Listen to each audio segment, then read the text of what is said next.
সম্মানিত হাজিরিন, এটা আমাদের জীবনের পরম সৌভাগ্য যে আল্লাহ মেহেরবানি করে আমাদের হায়াতকে বাড়িয়ে দিয়েছেন। আল্লাহ যদি হায়াত না দিতেন কারো পক্ষে সম্ভব ছিল না আজকের এই মুবারক দিন, আজকের এই জুমার দিনে আল্লাহর ঘর মসজিদে আসা সম্ভব ছিল না।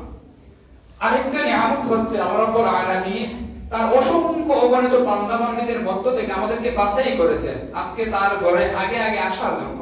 অনেক মানুষ আমাদের মতো যারা আসার সুযোগ হচ্ছে না, আসবে অনেক লেটে আসবে, তারা অনেক গুরুত্বপূর্ণ অনেক আলোচনা মিস করবে, কিন্তু আল্লাহ রাব্বুল আলামিন আমাদেরকে যে সুযোগ দিলেন এজন্য আমরা আবার আল্লাহর শুকরিয়া জানাই পড়ি আলহামদুলিল্লাহ। আপনারা সকলেই জানেন আল্লাহ রাব্বুল আলামিন তার ওই সমস্ত বান্দাদের উপর সন্তুষ্ট হন যারা তার নিয়ামত পাওয়ার পর নিয়ামতের শুকরিয়া জানায়। আল্লাহ রাব্বুল আলামিন আমাদেরকে নিয়ামত দিয়েছেন, এজন্য আমরা আমাদের দিল থেকে, আমাদের অন্তরের অন্তঃস্থল থেকে আল্লাহর শুকরিয়া জানাই পড়ি আলহামদুলিল্লাহ। আল্লাহ রাব্বুল আলামিন কত সুন্দর করে ইরশাদ করেন, লা ইন শাকারতুম লা আযীদান্নাকুম, হে দুনিয়ার মানুষেরা, লা ইন শাকারতুম, যদি তোমরা আল্লাহর শুকরিয়া আদায় করো, লা আযীদান্নাকুম, তাহলে আল্লাহ রাব্বুল আলামিন অবশ্যই অবশ্যই তার নিয়ামত তোমাদেরকে বাড়িয়ে দেবেন। সুবহানাল্লাহ। আল্লাহ শুধু বলেন, এটা হচ্ছে আরবি গ্রামার, লা ইন শাকারতুম, কন্ডিশন দিয়ে, শর্ত দিয়ে, যদি তোমরা শুকরিয়া আদায় করো, কৃতজ্ঞ বান্দা হও, আল্লাহর শুকরগুজার বান্দা হও, তাহলে আল্লাহ বলতে পারতেন যে আমি তোমাদেরকে আমার নিয়ামত দেব। আল্লাহ এমনটি বলেন না, আল্লাহ বলেন লা আযীদান্নাকুম। আরবি গ্রামারে দুইটা তাকিদ দেওয়া হচ্ছে, একটা হচ্ছে লাম তাকিদ আর একটা হচ্ছে নুন তাকিদ, মানে অবশ্যই অবশ্যই দেব। ইংলিশে বলে এমফাসিস, জোর দেওয়া কোন জিনিসকে, অ্যাডভার্ব দিয়ে জোর দেওয়া হয়। তো আল্লাহ বলেন অবশ্যই অবশ্যই আমি আমার নিয়ামত তোমাদেরকে বাড়িয়ে দেব। সুবহানাল্লাহ। আলহামদুলিল্লাহ। খুব ভালো লাগলো যে আজকে শুরুতেই প্রায় মসজিদ ভরপুর হয়ে যাচ্ছে, অনেক মুসল্লিয়ান کرام চলে আসছেন আলহামদুলিল্লাহ। সম্মানিত মুসল্লিয়ান کرام, আজকে আমরা যে বিষয়ে আলোচনা করব সেটা হচ্ছে লাইলাতুম মিন নিসফি শাবান বা শবে বরাত, শাবানের মধ্য রজনী বা শবে বরাত, এই সম্পর্কে আমরা আলোচনা করব। প্রথম কথা হচ্ছে আমাদের এই উপমহাদেশে যে নামটা পরিচিত, মাশহুর, প্রসিদ্ধ, সেটা কি? শবে বরাত। কি নাম? শবে বরাত। এই জায়গায় হচ্ছে দুইটা ভাষার মিশ্রণ, একটা হচ্ছে ফার্সি আর একটা হচ্ছে আরবি। সব শব্দটা হচ্ছে ফার্সি। সব মানে হচ্ছে রাত। সব মানে কি? আমাদের বাংলা ভাষা অনেক কবিতার মধ্যে এই সব ব্যবহার আছে, বাংলা সাহিত্যে এই শব্দের ব্যবহার আছে। কারণ হচ্ছে এই উপমহাদেশ এক সময় পারস্য, বর্তমান ইরান, এই ইরান থেকে এই দেশে ইসলাম আসছে, বাগদাদ থেকে এই দেশে ইসলাম আসছে। ওই জায়গার বড় বড় উলামায়ে কেরাম, পীর বুজুর্গ, সুফি, ওনারা ইসলামের দাওয়াত নিয়ে এই উপমহাদেশে আসছেন। তো ওনাদের ভাষা ছিল ফার্সি। ওনাদের ভাষা ছিল কি? ফার্সি। এই উপমহাদেশের ভাষা ছিল ফার্সি, তারপরে আছে উর্দু, তারপরে আমাদের সংগ্রাম বাংলা ভাষা। এজন্য বাংলা ভাষায় কিন্তু অনেক শব্দ ফার্সি, উর্দু, ইংলিশ, তারও আগে ছিল পর্তুগিজ। এই জন্য পর্তুগিজ অনেক শব্দ আছে, অনেক ভাষার অনেক শব্দ আলহামদুলিল্লাহ। এগুলো আল্লাহর নিদর্শন, এগুলো আল্লাহর নিদর্শন। তিনি ভাষার বৈচিত্র্য, ভিন্নতা সৃষ্টি করেছেন। সুবহানাল্লাহ। এটা হচ্ছে আল্লাহ অন্যতম একটি নিদর্শন। যে বিষয় বলছে না শবে বরাত, সব শব্দের হচ্ছে রাত, সব মানে রাত। আর বারাত, বারাত হচ্ছে আরবি। কোরআনে কারীমের একটা সূরা, সূরা আনফালের পরের সূরা, সূরার নাম হচ্ছে সূরাতুল বারাআ বা সূরাতুত তাওবা বলে। সূরা তাওবা, তাওবার আরেকটা নাম হচ্ছে বারাআ।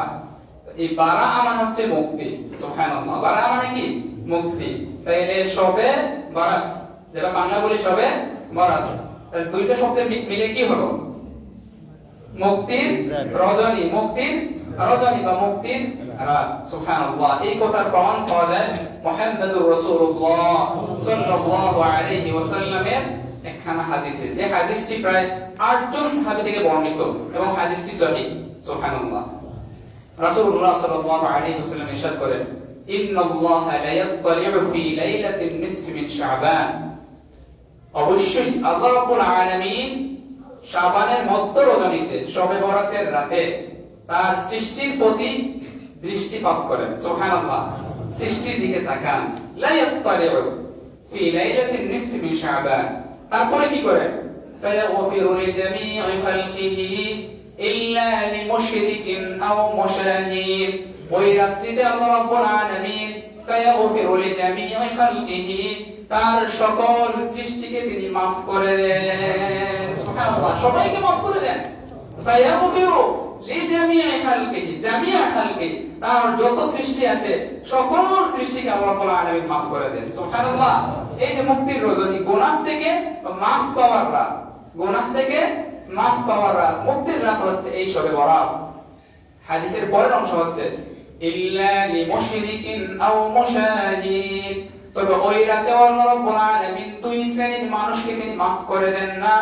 একটা হচ্ছে ইল্লা লিমুশরিক, যারা আল্লাহর সাথে শরীক করে, আল্লাহর সাথে অংশীদার স্থাপন করে, তাদেরকে তিনি maaf করে দেন না।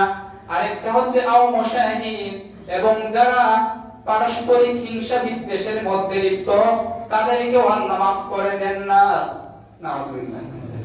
সম্মানিত মুসল্লিয়ান কিরাম, কথা হচ্ছে শিরক, শিরক হয়তো আমরা করি না, জানা অবস্থায় অনেকে আল্লাহর সাথে শরীক করি না, অজান্তে হয়ে যেতে পারে। এজন্য রাসূলুল্লাহ সাল্লাল্লাহু আলাইহি ওয়াসাল্লাম কত চমৎকার দোয়া শিখিয়েছেন। সুবহানাল্লাহ, আল্লাহুম্মা ইন্নী আউযু বিকা আন উশরিকা বিকা ওয়া আনা আলাম, হে আল্লাহ, আমার জানা অবস্থায় যদি আপনার সাথে শিরক হয়ে যায়, আপনার সাথে শরীক করে ফেলি কর্মের মাধ্যমে, কথার মাধ্যমে, আল্লাহ আপনি আমাদেরকে maaf করে দিন। ওয়া আনা আলাম ওয়া আস্তাগফিরুকা লিমা আনা আলাম, আল্লাহ ওই বিষয়ে আমি ইস্তেগফার করছি, ওই বিষয়ে maaf চাচ্ছি যে বিষয় আমার জানা নাই, আমার অজান্তেও যদি আপনার সাথে শরীক হয়ে যায়, শিরক হয়ে যায়, আল্লাহ আমাদেরকে maaf করে দিন। সুবহানাল্লাহ। এজন্য মুসলিয়ান কিরাম, এই দোয়াটা আমাদেরকে শেখা উচিত। আল্লাহুম্মা ইন্নী আউযু বিকা আন উশরিকা বিকা ওয়া আনা আ'লাম ওয়া আস্তাগফিরুকা লিমা লা আ'লাম। সকলে একটু পড়ি, আল্লাহুম্মা ইন্নী আউযু বিকা আন উশরিকা বিকা ওয়া আনা আ'লাম ওয়া আস্তাগফিরুকা লিমা লা আ'লাম। এর অর্থ হচ্ছে, আল্লাহ আমাদের জানা অবস্থা যদি আপনার সাথে শরীক করে ফেলি, মেহেরবানি করে আপনি আমাদেরকে maaf করে দিন। আর আমাদের অজান্তে যদি আপনার সাথে শরীক হয়ে যায়, রব্বুল আলামিন, এটাও আপনি maaf করে দিন। আমিন ইয়া রাব্বাল আলামিন। সম্মানিত মুসল্লিয়ান কিরাম, এই বিষয়টা সহজ, মানে আমাদের জন্য সহজ এই জন্য আমরা যারা মোটামুটি প্র্যাকটিসিং মুসলিম, যারা নামাজ কালাম পড়ি, আল্লাহকে মানার চেষ্টা করি, আমরা জানা অবস্থায় আল্লাহর সাথে শরীক করি না। যদিও কর্মের মাধ্যমে হয়ে যায়, অনেক কর্মের মাধ্যমে আমাদের হয়ে যায়, আজকে এই বিষয়ে আলোচনার সুযোগ নেই, অন্যদিন বলবো ইনশাআল্লাহ। আমাদের অনেক কর্ম, আমাদের অনেক কথা, এগুলোর মাধ্যমে শিরক হয়ে যায়। কিন্তু পরের বিষয়টা, পরের যে বিষয়, এটা হচ্ছে ঈমানদার যারা, আল্লাহর নেক বান্দা যারা, তাদের অন্যতম একটা পাপ। তাদের পাপ কি? মুশাহিদ, পারস্পরিক হিংসা বিদ্বেষ। কারণ যারা 5 ওয়াক্ত নামাজ পড়ে, যারা 5 ওয়াক্ত নামাজ পড়ে আল্লাহকে মানার চেষ্টা করে, ওরা কোনো অবস্থায় সিনেমা হলে যাবে না। ওটা হচ্ছে তার গায়রত, আত্মমর্যাদা, তার আত্মমর্যাদা লাগবে যে না, আমার তো টুপি পড়ি, পাঞ্জাবি পড়ি, মসজিদে যাই, নামাজ পড়ি, মানুষের সাথে ভালো ব্যবহার করি, আমি কেমনে সিনেমা হলে যাব? ও ওই কাজে যাবে না, ও মদের বারে যাবে না, যাবে প্রকাশ্যে কোনো গুনাহের কাজে লিপ্ত হবে না, জুয়া খেলায় প্রকাশ্যে অংশগ্রহণ করবে না। শয়তানের তো টার্গেট হচ্ছে ঈমানদারদেরকে বিভ্রান্ত করে জাহান্নামে নিয়ে যাওয়া। তাহলে ওই নামাজি আল্লাহর বান্দাদেরকে সে কিভাবে বিভ্রান্ত করবে? কোন গুনাহের মাধ্যমে এদেরকে জাহান্নামের দিকে নিয়ে যাবে? এজন্য তার টার্গেট হচ্ছে যারা ঈমানদার, যারা নেককার, যারা ভালো মানুষ, তাদেরকে পারস্পরিক হিংসা বিদ্বেষে লিপ্ত করা। এজন্য দেখবেন, দুর্ভাগ্যজনক হলেও সত্য, আমাদের এই উপমহাদেশের আলেম ওলামাদের মধ্যে দেখবেন বিভিন্ন গ্রুপিং, বিভিন্ন দলাদলি। এটা হচ্ছে শয়তানের একটা সুন্দর একটা কৌশল, যে আলেমরা তো সাধারণত প্রকাশ্যে যে বড় বড় গুনাহের কাজ, ওইগুলোতে যাবে না, গানের অনুষ্ঠানে যাবে না, নাচের অনুষ্ঠানে যাবে না, সিনেমা হলে যাবে না, প্রকাশ্যে জুয়া খেলায় যাবে না, বা আরো যত খারাপ কাজ আছে প্রকাশ্যে যেগুলো হয় ওগুলোতে যাবে না। ওদেরকে দিয়ে কোন গুনাহের কাজ করানো যায়, যে গুনাহের মাধ্যমে জাহান্নামের দিকে নিয়ে যাওয়া যায়? নাউযুবিল্লাহি মিন যালিক। এইজন্য দেখবেন, আল্লাহ মাফ করুক, আলেম ওলামা সহ প্রায় দেখবেন বিভিন্ন দল নিয়ে, মাসলাক নিয়ে, বিভিন্ন মাসালা নিয়ে এতটা মতবাদ, এতটা বিদ্বেষ, যেটা মানে আমাদের জন্য লজ্জাজনক, এই সমাজের জন্য লজ্জাজনক। কয়েকদিন আগে একটা ঘটনা ঘটছে, আপনারা জানেন, এই যে ছোট একদম ছোট্ট বিষয়, হয় মুস্তাহাব না হয় মাকরুহ, ওই বিষয়গুলো নিয়ে মতভেদ। আপনি দেখবেন কোন জায়গায় যারা মুসলমান এই যে জুমার নামাজ 2 রাকাত নামাজ ফরজ না, এটা নিয়ে শুনছেন আপনাদের একতলাফ হইতে যে কোন এক জায়গায় কোন আলেমরা বলছে যে জুমার নামাজ ফরজ হচ্ছে 4 রাকাত, শুনছেন? কিন্তু মতভেদ কি হয়, তার আগের যে নামাজ ওটা কি সুন্নাত, এটা সুন্নতে মুআক্কাদা কিনা, ওটা 4 রাকাত হবে কিনা না 2 রাকাত হবে, শুনছেন না? হ্যাঁ, এটা ইলমি, এটা ডিসকাশন হতেই পারে, মানে আলোচনা হতেই পারে, কিন্তু এটা নিয়ে বিদ্বেষ তো হতে পারে না।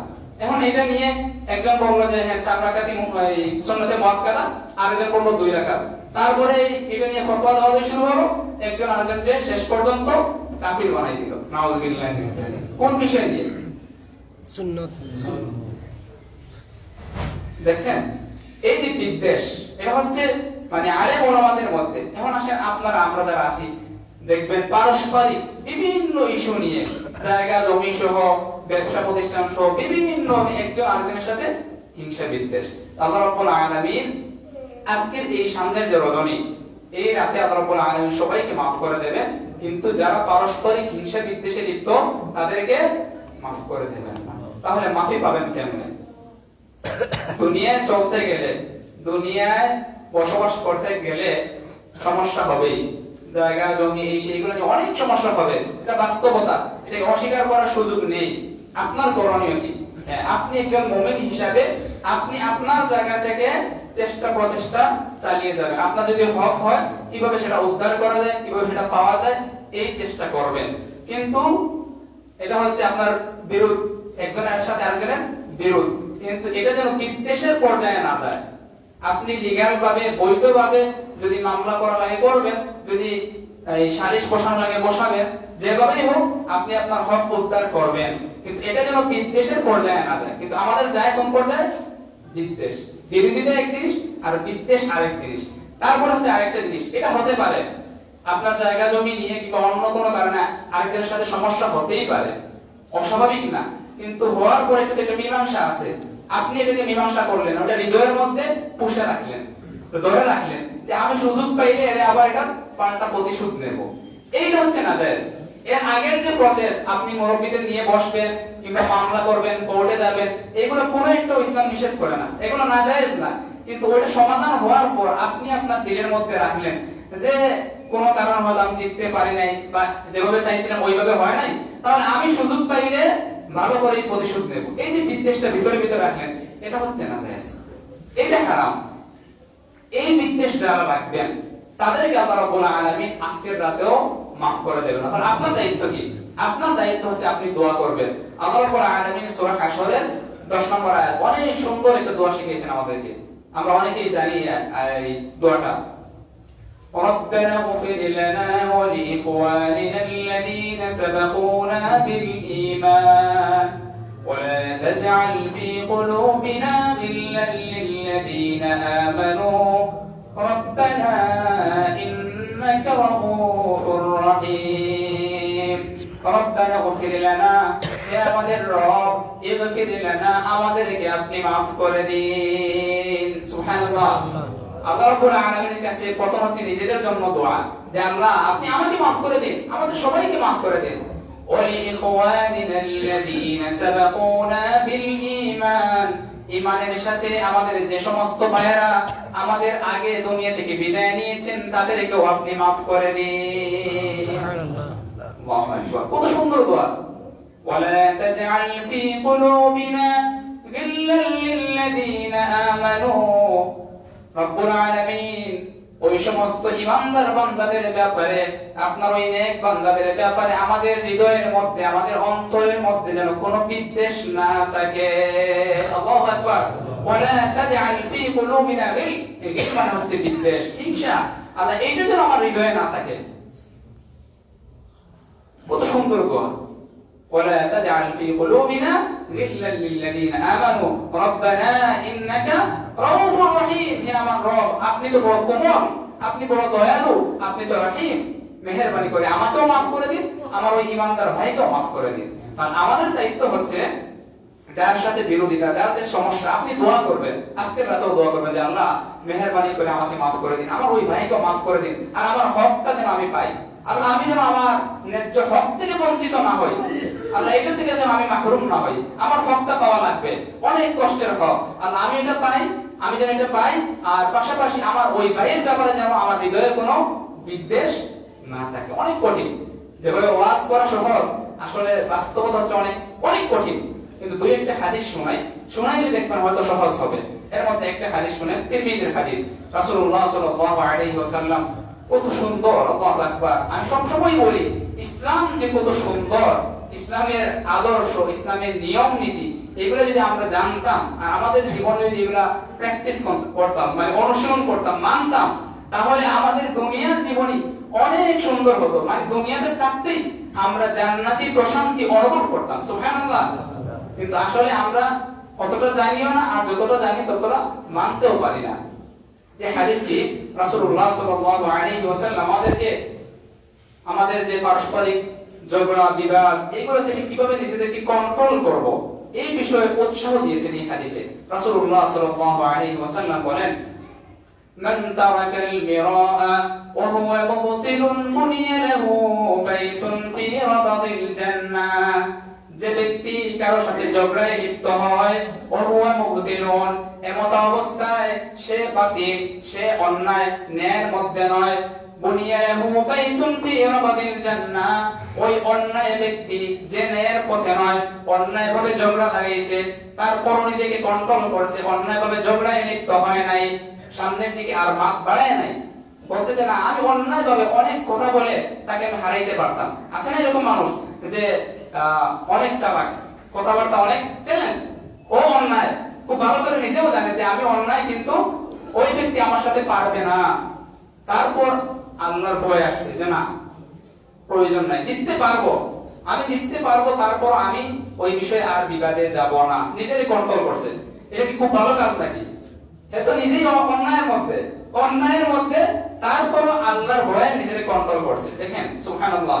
রাসূলুল্লাহ সাল্লাল্লাহু আলাইহি ওয়াসাল্লাম ওই ব্যক্তির জন্য সুসংবাদ দিচ্ছেন, বুনিয়া লাহু বাইতুন ফি রাবাদিল জান্নাহ, আল্লাহ রাব্বুল আলামিন তার ওই বান্দার জন্য জান্নাতের উপশহরে একটি ঘর বানিয়ে দেবেন। সুবহানাল্লাহ। রাবাদুন মানে উপকণ্ঠ, কিনারার মধ্যে আল্লাহ রাব্বুল আলামিন একটা ঘর বানিয়ে দিবেন। আল্লাহু আকবার। ঝগড়া লাগলে, বিদ্বেষ লাগলে একটা পক্ষ হয় না, দুইটা পক্ষ হয়, দুইটা। আরেকটা পক্ষ আছে কি হক, একটা যদি না হক হয়, একটা যদি অন্যায় হয়, আরেকটা কি ন্যায়ের পক্ষে আছে না, তাদের জন্য কি পুরস্কার?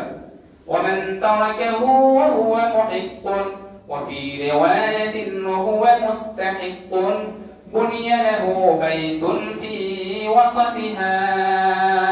যে ব্যক্তি ন্যায়ের পক্ষে থাকবে, হকের পক্ষে থাকবে, তারপর ঝগড়া বিবাদ থেকে নিজেকে কন্ট্রোল করবে, সামনের দিকে আগাবে না, আল্লাহ রাব্বুল আলামিন তার ওই বান্দার জন্য সুসংবাদ দিচ্ছেন, বুনিয়া লাহু বাইতুন ফি ওয়াসাতিহা, আল্লাহ জান্নাতের ঠিক মিডিলে, মধ্যখানে একটি বাড়ি বানিয়ে দেবেন। সুবহানাল্লাহ, সুবহানাল্লাহ।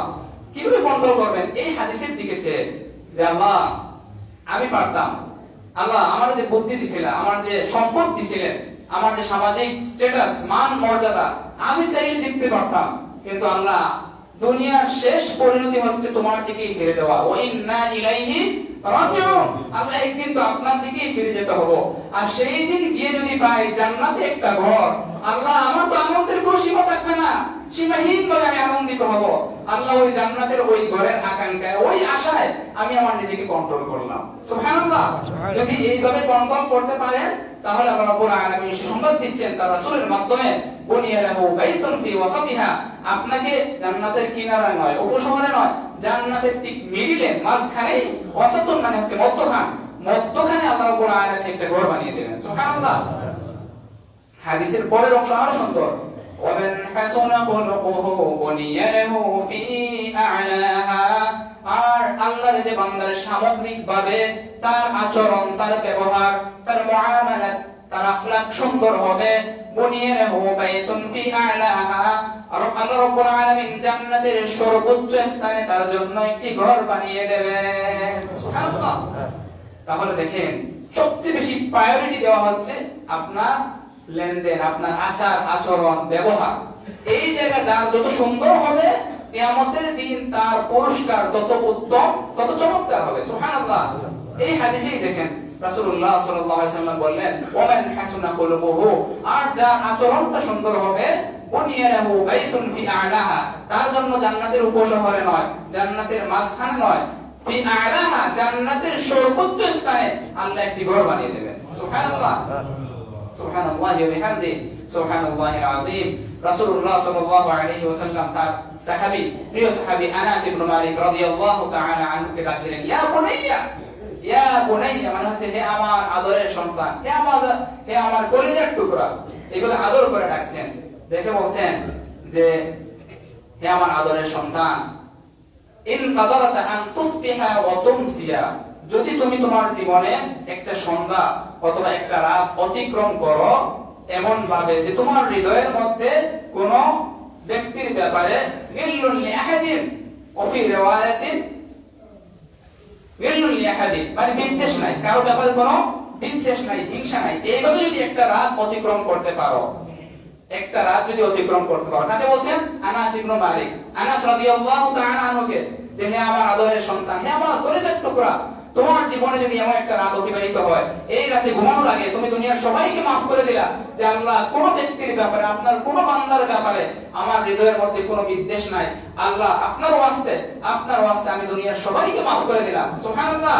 আবার যদি আরেকটা দিন পেয়ে যাও, আর ওই দিনের শুরুতে যদি তুমি দুনিয়ার সবাইকে মাফ করে দাও, যে আল্লাহ কারো ব্যাপারে আমার কোনো বিদ্বেষ নাই, রাসূলুল্লাহ বলেন ফাফআল, যদি তুমি এমনটা করতে পারো, সুম্মা ক্বাল, তারপর আবার বলেন, ইয়া বুনাইয়া, হে আমার আদরের সন্তান, ওয়াযালিকা মিন সুন্নতি, এটা হচ্ছে আমি মুহাম্মদুর রাসূলুল্লাহ সাল্লাল্লাহু আলাইহি ওয়াসাল্লামের সুন্নাত। সুবহানাল্লাহ, এটা আমার সুন্নাত।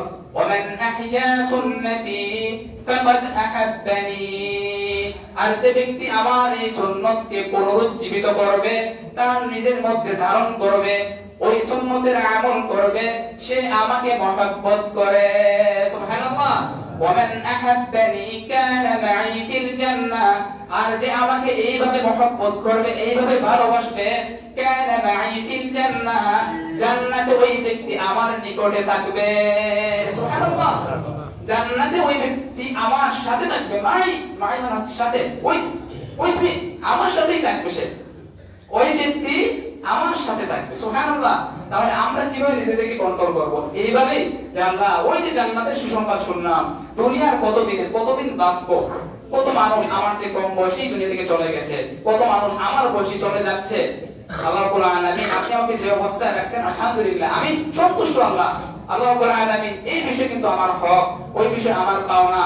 আল্লাহ, আমি আপনার কাছে চাচ্ছি, আমি যেন আমার হক, আমার পাওনাটা যেন পাই, আল্লাহ ন্যায় সঙ্গতভাবে যেন পাই, এটা থেকে আমি যেন বঞ্চিত না হই।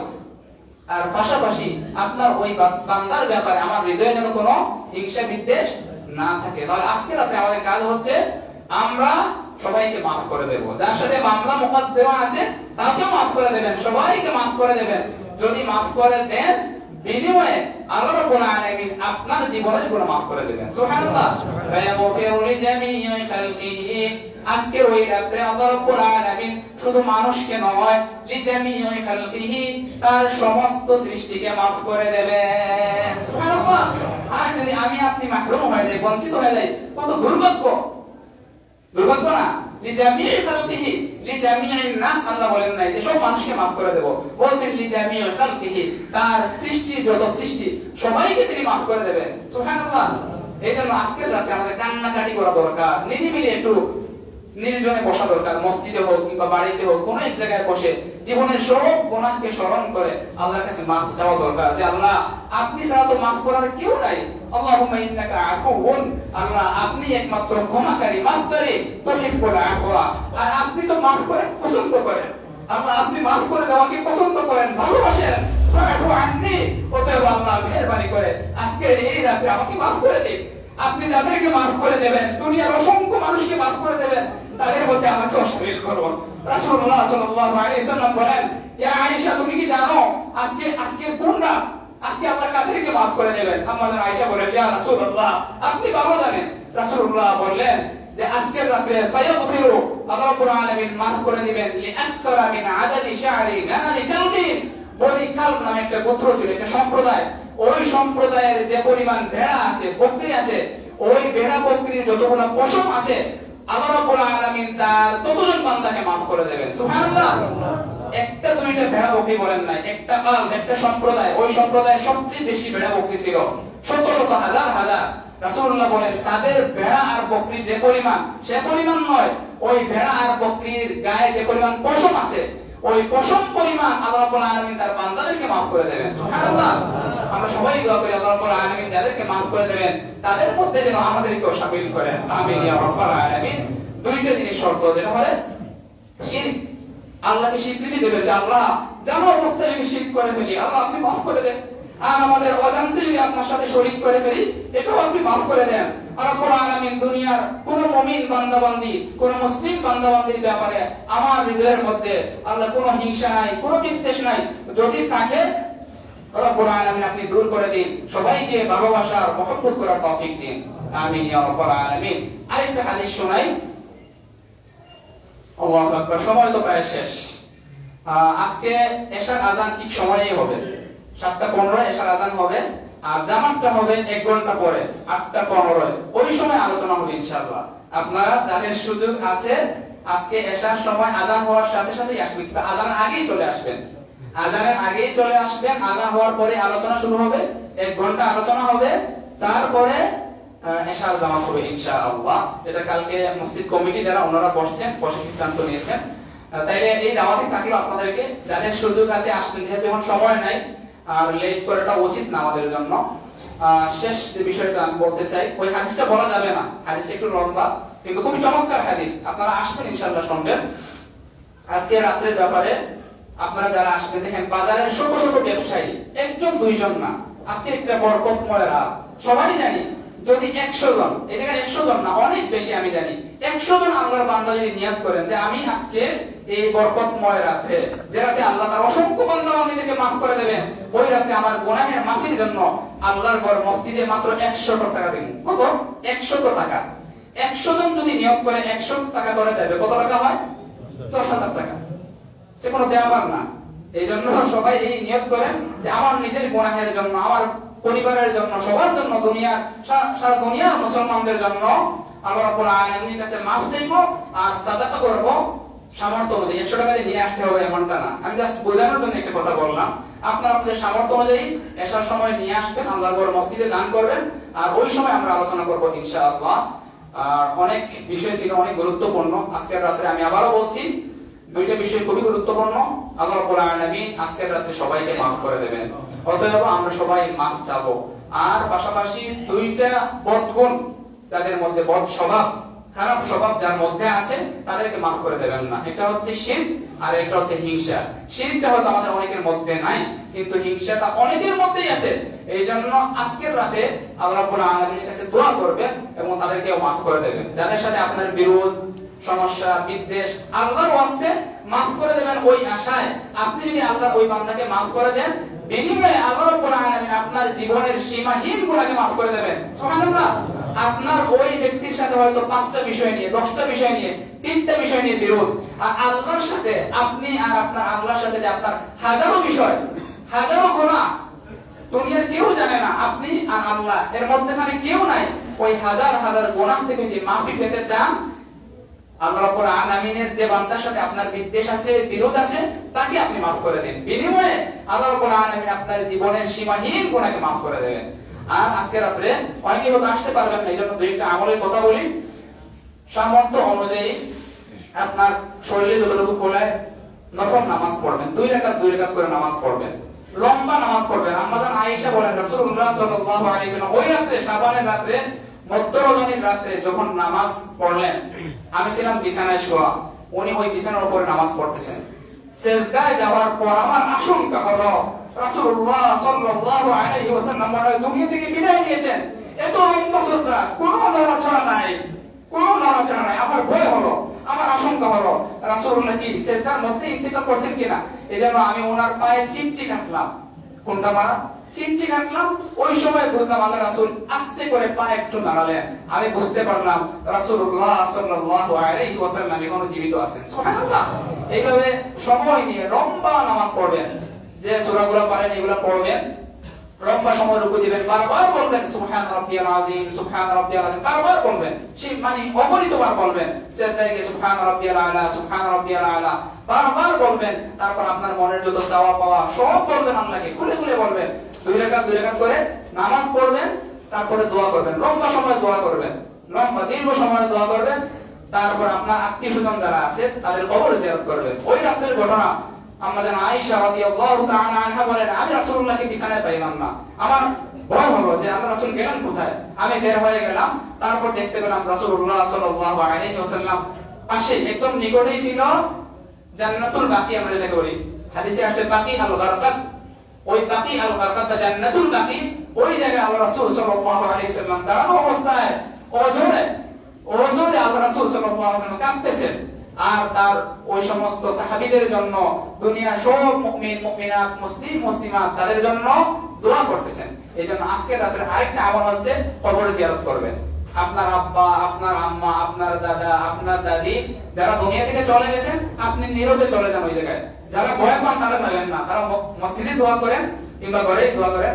যাদের সাহস আছে আলহামদুলিল্লাহ কবরে যাবেন, এটা একটু ভয়ের তো ব্যাপার, ছোট মানুষ যারা, তো রাত্রে যাবেন, গিয়ে ওই কবরের পাড়ে দাঁড়াবেন, দোয়া করবেন তাদের জন্য। একটা বললাম নামাজ পড়বেন, কি বললাম, নফল নামাজ পড়বেন, দুই রাকাত করে নফল নামাজ পড়বেন, দোয়া করবেন, বিশেষ করে কবর জিয়ারত করবেন।